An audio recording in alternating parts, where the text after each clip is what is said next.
제가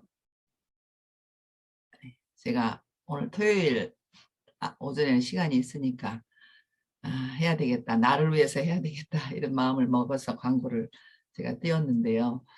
글쎄요.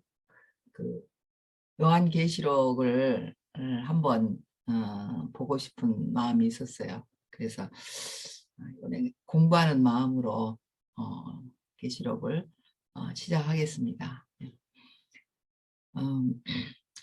옛날에 한번 한 적은 있는데 요즘에 제게 어떻게 다가오는지 잘 모르겠어요. 물론 준비는 목사님 말씀을 가지고 준비를 하는데 목사님은 3번 하셨더라고요.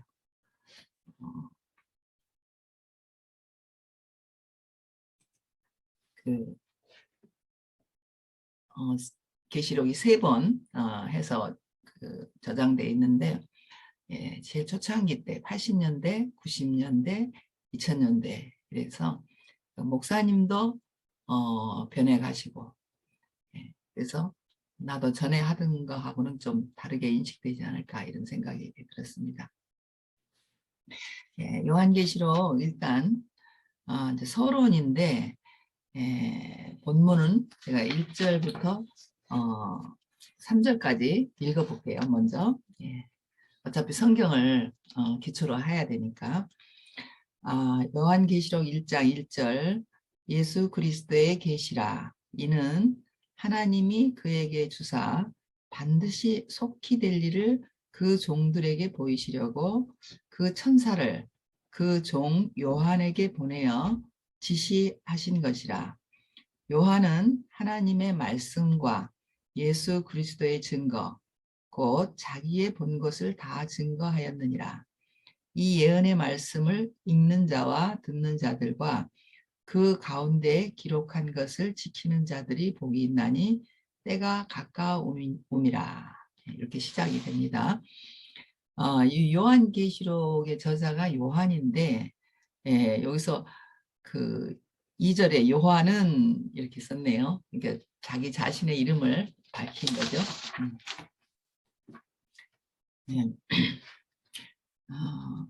이 계시록은 예수 그리스도의 계시와 증거를 예언한 책이다 이렇게 하셨어요.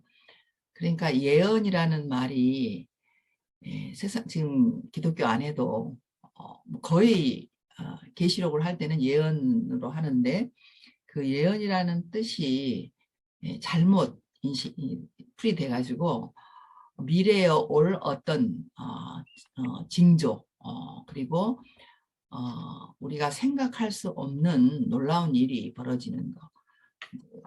다시 말하면 뭐 휴거를 한다. 어느 날 예수님이 공중에로 내려와서 예수 믿는 자들 구원받은 자들을 하늘로 올리운다. 뭐 이런 거. 그러니까 성경 자체로 계시록을 전에 보면 우리는 도저히 알 수 없는 말들이에요. 왜냐하면 모든 그 징조와 무슨 그때 그거를 상황을 너무 우리가 알 수 없는 많은 비유를 써서 얘기했기 때문에 그대로는 절대로 알 수 없는 책이더라고요. 그래서 기독교에서도 이 계시록 때문에 아주 다른 이상한 설교나 아니면 교파나 이런 것들이 생기고 있다고 그렇게 말씀을 하셨어요. 근데 이제 목사님은 아주 정확하게 우리에게 그 단어 하나하나를 우리가 현실 안에서 경험하는 것으로 그렇게 우리에게 말씀을 하셔서 목사님 말씀 듣고서야 계시록이 재밌어지고 계시록이 어려운 책이 아니구나. 그리고 미래에 올 어떤 것을 우리가 알 수 없는 어떤 세계를 말씀한 게 아니구나. 지금도 있는 거구나. 이렇게 알게 됐죠.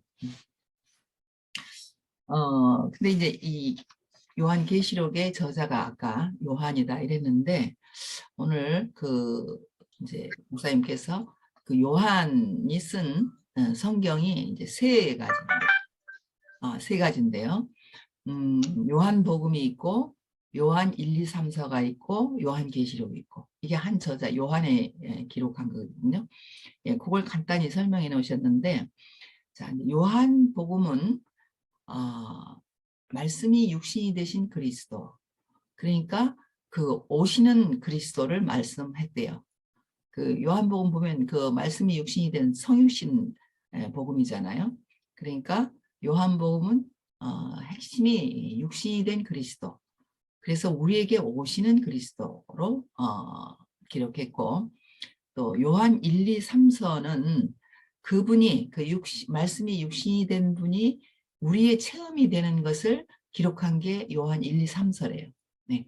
여러분 1, 2, 3서도 봤잖아요. 그 다음에 오늘 계시록은 오시는 그 미래형으로 계시록은 거의 다 미래형인데 그 오시는 그리스도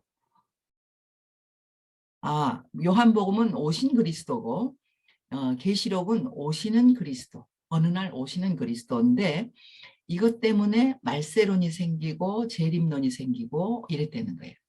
근데 그거는 실제적인 우리가 경험할 수 있는 게 아닌 거기 때문에 이상한 대로 흘러간 거죠. 예, 그래서 이 계시록을 오시는 그리스도지만 지금 우리가 경험하고 있는 그리스도로 우리 목사님께서 이제 하셨는데 그 계시와 증거를 예언한 책이다. 계시록은 이 말을 보면 계시와 예언이라는 말이 나오죠. 근데 이제 그 계시하면 이것도 또한 우리가 알 수 없는 것이 무슨 하늘에서 막 그 영적으로 뭐가 온다 이렇게들 또 많이 생각하고 있어요. 예, 저도 기독교 교회 다닐 때 막 계시를 받게 하여 주옵소서 막 이런 기도도 저도 했는데 예, 근데 목사님께서 이 계시는 덮개를 벗긴다는 뜻이랍니다. 덮개를 벗긴다. 그러니까 이제 바로 알아들을 수 있잖아요. 속에 뭐가 있는데 덮어져서 모르는 거예요. 덮어져서. 없는 것이 위에 뭐 우리에게 오는 게 아니고 있는 건데 덮어져서 모른다는 거예요. 그래서 계시는 뭐냐? 그 덮개를 벗긴다는 뜻이 계시래요. 예, 그러니까 그 쉽게 알게 되잖아요. 그렇구나. 없는 것이 뭐 그 이상한 영을 통해서 뭐 우리한테 오는 게 아니고 있는데 이걸 벗겨주시는 분이 있구나. 벗겨주는 말씀이 있구나. 솔직히 우리가 뭐 대우교회 오면 나는 흙입니다. 나는 빈 그릇입니다. 뭐 이런 비유를 많이 써서 내를 알지만 그것이 없었던 게 아니잖아요. 창조될 때 이미 흙이었고 창조될 때 이미 빈 그릇이었는데 덮어져서 그죠? 선악과를 먹고 나니까 그것이 덮어졌다는 그 사탄으로 인해서 덮어졌다는 거예요. 근데 그 말씀하시는 분이 오면 말씀이 육신이 되신 분이 오면 그것을 벗겨주셨다는 거예요. 제자들은 또 그것이 벗겨졌잖아요. 예수님으로 인해서. 자, 그럼 우리도 그것이 벗겨져서 알았던 거예요. 우리가 뭐 하늘에서 뭐 전파가 와서 안 게 아니고 나도 원래 흙인데 흙인 줄 몰랐다가 그분이 껍질을 뚜껑 위에 덮어진 것을 벗겨주니까 내가 흙이네 이렇게 알아졌다는 거예요. 그렇잖아요. 흙 아닌데 흙이 된 게 아니죠. 그 다음에 이제 예언이라는 말이 있는데 아까 말한 대로 예언 때문에 우리한테는 많은 빗나간 많은 것이 오는데 예언도요 미리 말한다는 뜻이래요. 예언 미리 말하는 거. 그러니까 목사님이 이러셨대. 점치는 것이 아니고 모르는데 그 모르는 거를 점치듯 아는 게 아니고 그것도 있는 건데 먼저 본 사람이 말하는 거래요. 예언도. 그러니까 다 있는 것을 말하는 거예요. 계시도 있는 건데 덮개를 열어서 알게 하고 예언도 있는 건데 그것도 미리 본 사람이 말을 하고 이게 딱 우리잖아요 지금. 예. 그러니까 계시록이 우리로 딱 증거되니까 쉬운 책이 된 거죠. 이래서 목사님 말씀 제가 잠깐 요약한 걸 가지고 말씀을 드려보겠습니다. 아까 본문에 읽었듯이 하나님은 속히 될 일을 그들의 종을 보내셔서 알게 했다. 아까 그랬잖아요. 그 종 요한에게 보내어 지시하신 것이다. 예. 그러니까 어, 그 속히 될 일이래요. 속히 될 일. 근데 그래가지고 기독교가 속히 오신다 했다. 예수님이 속히 오신다 했다. 그래가지고 역사적 기독교 역사 안에서 이런 그 예수님이 오신다는 그 계시를 이제 자기들대로의 계시죠. 그걸 받고 예, 그 많은 문제들이 터졌는데 막 엊그제 TV를 우연히 틀었어요. 뭐 그 지나간 사건들을 다 들춰내서 보여주는 어떤 TV 프로가 있더라고요. 근데 저는 잘 안 보는데 어쩌 그걸 탁 지나가다가 그 채널을 열었는데 거기에 그 뭐죠? 휴거 사건을 다 그냥 완전히 다 이렇게 아주 세세하게 다 조사를 해가지고 방송에서 하더라니까요. 그게 지나간 사건들 속에 하나가 이 그 뭐죠? 구원파에서 예수님 10월 28일인가 뭐 기억이 잘 안 나는데 예, 그렇게 예수님이 오셔서 우리가 다 공중으로 휴거한다. 그 사건이 막 벌어졌었잖아요. 우리도 아는데 와, 기자들은 방송 기자들은 뭐 얼마나 자세하게 몇 명이 모였고 뭐 어떻게 됐고 막 이걸 자세하게 얘기하는데 제가 거기서 봤다니까요. 그거를 그 프로를 다 보니까 속에서 그 교인들이 모여서 막 어서 오시옵소서라고 막 기도하는 거 이런 거 다 찍어가지고 방송에 보여주더라고요. 근데 제가 너무 부끄럽다는 생각을 했어요. 저도 교회 다니는 사람이고 그분들도 뭐 교회 다니니까 기독교라는 게 저렇게 막 유신적인 건가? 와, 어떻게 그러니까 막 우리도 찬양할 때 막 손 들고 막 이러잖아요. 근데 와, 그걸 사진을 찍어서 우리 방송으로 보내주는데 갑자기 와, 우리도 교회 다니는데 와, 우리도 저런 사진을 찍으면 저럴까? 뭐 이런 생각이 들면서 하여튼 그분들의 그 휴거 사건, 야, 그게 완전히 백지로 끝났죠. 그러니까 이 서양 사람들은 비웃음의 한 장면인 거예요.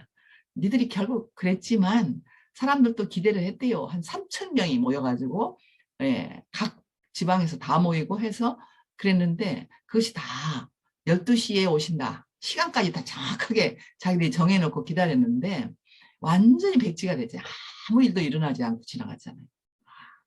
그러니까 이게 이제 이 성경 구절 하나를 뭘 딱 잡고 뭔가 거기서 만들어내니까 예, 이런 이상한 오류가 생겼던 것 같아요. 속히 될 일이라니까 막 고도신다 막 이래 된 거예요. 근데 우리 목사님이 이거는 지극히 개인적으로 우리가 주님을 만날 때 다 그렇게 간증을 그렇게 하거든요. 주님이 내게 이렇게 속해 오셨습니다. 이런 간증을 우리도 하잖아요. 예. 그러니까 이 자기 개인적인 경험이 없이 무슨 막 단체로 그런 일이 벌어질 거라고 이렇게 하니까 이상한 게 되고 세상 앞에 너무 부끄러운 사건이에요. 제가 그걸 보고는 야, 이게 진짜 얼굴 들겠나 이 사람들 이렇게 제가 했거든요. 너무 부끄러운. 그러니까 이게 성경이 중요한데 성경을 잘못 해석하면 정말 예, 오히려 세상 사람한테 비웃음을 받더라고요. 자, 근데 이제 무엇을 보이셨냐는 거예요. 그러니까 이 보이신 게 중요한 거죠. 뭐 내용이 중요한데 이 표면적으로 생각을 하니까 이런 문제가 생기는 것 같아요. 자, 그래서 목사님은 이것은 마치 씨 속에 있는 열매를 보는 것 같아요. 예, 씨 속에. 그러니까 우리 목사님은 그 씨와 열매 그것을 그 비유를 가지고 사실 말씀을 다 푸셨기 때문에 우리가 어려운 게 없었어요. 그렇구나.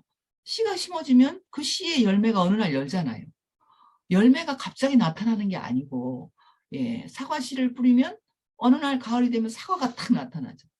예, 어떻게 보면 야, 벌써 사과가 열렸네.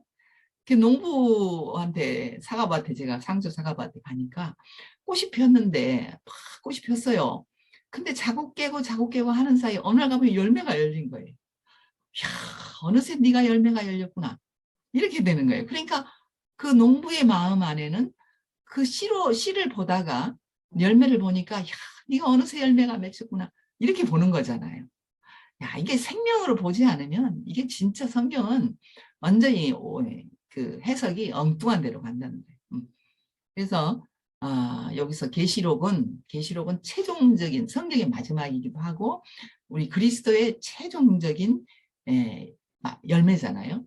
그러니까 왜 우리가 계시록을 보고 목사님이 1988년 아주 그 거의 초창기 때 계시록을 하셨어요. 그때도 우리는 막 너무 그 좋아가지고 그걸 다 알아먹었거든요. 그렇다면 그때는 뭐 지금에 비하면 몇십 년 전인데 어떻게 알았을까? 이런데 목사님이 그렇게 해석하시는 거예요. 씨를 보면 농부는 씨를 보면 열매를 안다는 거예요. 농부가 사과씨를 심으면서 무엇이 열릴 줄 모르고 사과씨를 심는 농부는 없다는 거예요. 그러니까 목사님도 씨를 보셨는데 씨를 보시고 그 열매를 우리한테 또 말씀하신 거죠. 이게 이러면 거짓이 없잖아요. 이거는 엉뚱할 것도 없어요. 사과씨를 였는데 배가 열릴 일도 없고요. 농부는 나는 사과가 필요하다. 그러면 사과씨를 심는 거잖아요.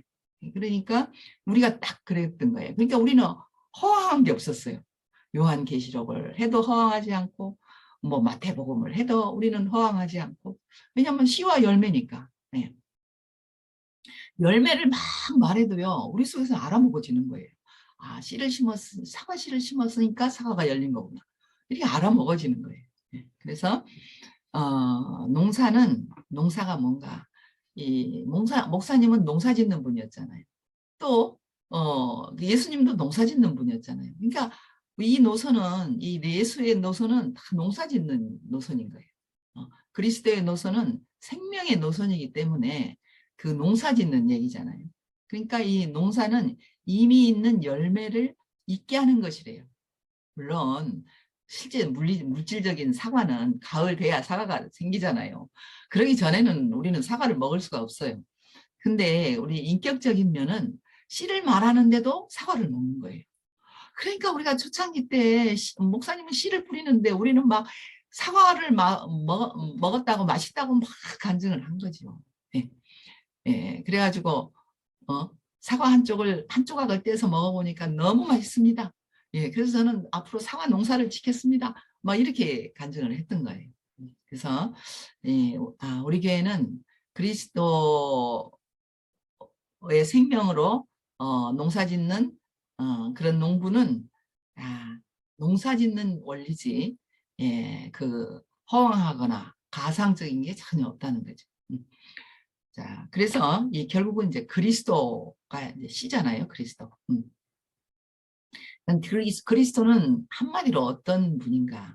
그리스도는 죽음 부활이신 분이다. 죽음과 부활을 죽음을 거친 한 인격이다. 이게 이제 그리스도인데 이분은 나보다 먼저 계신 분이다. 그 나를 중심으로 하면 나보다 먼저 계신 분이고 우주적으로 말하자면 창세전에 계신 분이다. 하나님은 이 그리스도를 놓고 그 창조를 하셨고 또 그 뒤로 신약 구약이 다 하나님은 그 그리스도를 초점으로 해서 다 농사를 지셨다는 거예요. 아브라함 농사 짓고 이삭 농사 짓고 야곱 농사 짓고 하나님도 다 농사 지으신 분이에요. 그렇잖아요. 그래서 근데 그 핵심은 다 그리스도라는 거예요. 그래서 최종적으로 결론 지어진 최종적으로 딱 나와진 열매가 예수 그리스도라. 그동안은 그 씨앗을 계속 그 변경시켰잖아요. 왜냐하면 아담이 선악과를 먹고 완전하게 그 오염된 거기는 죽은 것밖에 없는 하나님과 관계가 전혀 없는 그런 씨였는데 이제 아브라함부터 점점 하나님과 관계 있는 그 사람으로 점점 바꾸어 가시고 이제 그 예수님한테 오셔서 말씀이 육신이 되신 한 사람으로 우리의 영원한 씨로 남으신 거죠. 그래서 그리스도는 뭔가 씨이기도 하고 싹이기도 하고 열매이기도 하다. 그렇잖아요. 우리는 씨 그리스도도 표현되고 또 싹 그리스도도 표현되고 열매 그리스도도 표현되는 것이 교회예요. 예, 교회는 뭐 씨만 있는 것도 아니고 싹만 있는 것도 아니고 예, 또 그렇다고 완전히 열매만 있는 것도 아니고 예, 이건 가정이나 마찬가지예요. 우리 가정에 예? 그렇잖아요. 어린아이가 있고 갓난아기가 있고 좀 큰 아이가 있고 또 큰 성숙한 아이가 있고 부모가 있고 이게 가정이잖아요. 그러니까 이게 생명의 한 사회이듯이 교회도 그렇구나. 그러니까 우리는 씨라고 무시할 수도 없고요. 싹이라고 무시할 수가 없어요. 또 열매라고 막 열매가 최고야라고 할 수 없어요. 물론 열매를 위한 거지만 씨가 없이 어떻게 열매가 되고 싹이 없이 어떻게 열매가 되겠어요. 그러니까 우리는 교회에서 아무도 무시할 수 없는 게 예, 바로 이 원리이기 때문에 예, 아직 싹이 안 난 사람도 있어요. 예, 그렇다고 무시할 수 없어요. 언젠가는 싹이 나서 또 자라서 열매가 될 것이니까. 이 안에서 우리는 모두가 산다는 거예요. 어느 한 가지만 중요하다 이러면은 누군가는 죽어야 돼요. 근데 우리 교회는 죽은 사람이 없잖아요. 최소한 교회에 발을 들여놓은 사람 치고는 아무도 죽을 사람이 없어요. 왜냐면 다 소중하니까. 또 빈밭은 빈밭대로 소중해요. 왜냐면 농부가 또 씨를 심어야 되니까. 그러니까 우리는 와서 아무것도 아직 말씀 못 알아들어요. 이런 사람 우리는 소중해요. 왜냐하면 빈밭은 또 씨를 뿌릴 수 있는 그런 존재니까. 네. 그래서 우리가 하는 말이 있어요. 붙어만 있어라. 말씀을 뭐 잘 알아듣고 뭐 간증을 잘하고 이런 게 아니고 그저 붙어만 있어라. 예, 그러면 다시 시작하시는 이가 그분이고 예, 이루시는 이도 그분이고 그렇다는 거예요. 그래서 이 배추 장사 얘기가 목사님 여러 번 하시는데 그러더라고요. 옛날에는 그 시장에 그 김장 때 이제 통배추 속에 꽉 찬 배추를 우리가 이제 사는데 옛날에는 그런 일이 없었는데 어느 때부터 이제 그 이제 장사들의 규모가 커지니까 그런데요. 미리 서울에서 그 시골에 내려와 가지고 막 싹이 난 김장배추 막 싹이 난 밭을 통째로 산대요. 장사들이. 배추 장사들이. 그런데 우리가 생각하면 위험한 일이잖아요. 그러다가 배추가 다 썩어버리든지 배추가 자라다 안 자란다든지 아니면 속이 안 찬다든지 이럴 수가 있잖아요.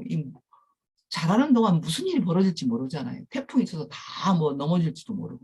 근데도 그 장사들은요. 그 대담하게 와서 밭을 큰 넓은 밭을 산다는 거예요.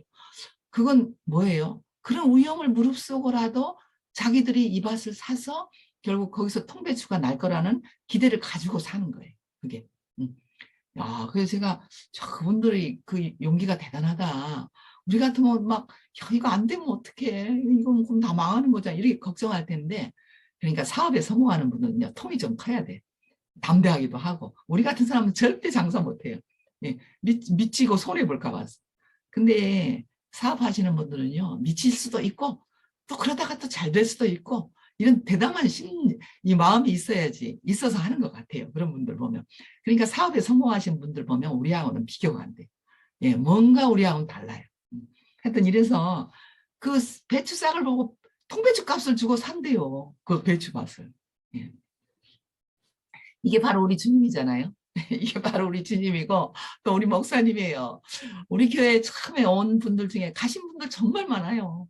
또요 교회 사랑 막 엄청 받고 또 가신 분도 많아요. 또 목사님 막 애지중지 했는데 또 가신 분도 많아요. 예, 거기다 다 통배추가 될 거라고 다 값을 주고 산 거죠. 근데 예, 가시고 안 오시는 거예요. 가시고 안 오시는.